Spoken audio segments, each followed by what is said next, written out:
Let's work out some examples of calculating derivatives just to sort of see how it works in general. So let's start out by finding the derivative of this function.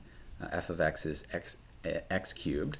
Remember, here's the definition of the derivative over here. It's just the limit of the secant slope in the usual way, but we have a variable here for x instead of a particular number. Okay, so f prime of x, that's the limit as h goes to 0 of f of x plus h, so that's going to be x plus h cubed, minus f of x, that's x cubed, over h. And now we need to take this limit. Of course, if we try to just plug in 0, we get 0 over 0 in the usual way, so we have to try harder. We have to do some algebra to simplify this. And remember, the goal with the algebra is to get this h in the denominator to cancel. As soon as we've gotten this h in the denominator to go away, it'll usually be safe to, usually we'll be able to plug in the 0 just due to continuity. All right, so looks like in the numerator we're going to need to multiply that out. So limit as h goes to 0. X plus h cubed, you might need to multiply this out by hand, but it turns out it's x cubed plus 3x squared h plus 3xh squared plus h cubed. All right, minus x cubed all over h. And then, as usual, some things cancel. This x cubed cancels that x cubed. Now in the numerator, everything has a factor of h, so we can factor that h out. So h times 3x squared plus 3xh plus h squared all over h. Now this h cancels. And the stuff that's left over, sure enough, it's continuous at 0, at h equals 0, right? It's a polynomial in h, so we can plug in our 0 now for h, and we get 3x squared. And then the other terms disappear because they have h in them, and h is going to 0. So the derivative of this function, x cubed, looks like it's 3x squared. For a second example, let's find the derivative of this function, g of x, which is the square root of x minus 2. So this time let's use Leibniz notation just to change it up. So dg dx, this is still just the derivative, so this is the limit as h goes to 0 of, so we need g of x plus h, so that's going to be the square root of x plus h minus 2 minus, and then we need g of x, that's the square root of x minus 2 all over h. All right. Of course, if we try to just plug in 0, we get 0 over 0 in the usual way, so we need to do some algebra trickery. And in this situation, you can probably guess that multiplying by the conjugate is going to be the algebra trick of choice. So multiply by the square root of x plus h minus 2 plus square root x minus 2 all over the same thing, square root x plus h minus 2 plus square root x minus 2. Okay, now multiplying out the numerator, we get, let's see, the first square root times the first square root, that gives us x plus h minus 2. And then the cross terms cancel in the usual way, and then the last times last is minus x minus 2, like that.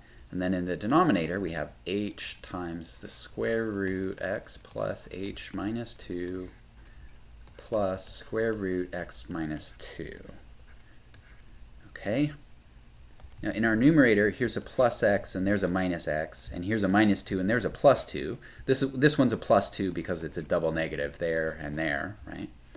So in the numerator, it's just at h that's left over. But now we can cancel that h with the h in the denominator. So the only thing left in the numerator now is 1. So we're taking the limit as h goes to 0 of 1 over square root x plus h minus 2 plus square root x minus 2. And now, if you're not certain if this is continuous at h equals 0 or not, you can just use the limit laws, but it turns out it is continuous at 0, so we can just plug in 0. We get, for h, we get 1 over the square root of x minus 2 plus the square root of x minus 2. So it looks like that's 1 over 2 times the square root of x minus 2. All right, so there's the derivative of the function g. For a final example, let's try this one. Derivative of p of x is 1 over x minus 3. So switch back to prime notation. Why not? P prime of x is, so this is the limit as h goes to 0 of 1 over, so we need to plug in x plus h, so that goes right here, x plus h, minus, and now plug in x, so 1 over x minus 3 over h.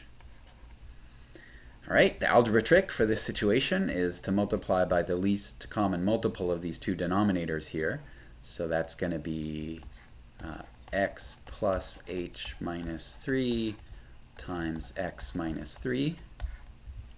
And then also in the denominator, x plus h minus 3 times x minus 3. So we get h going to 0.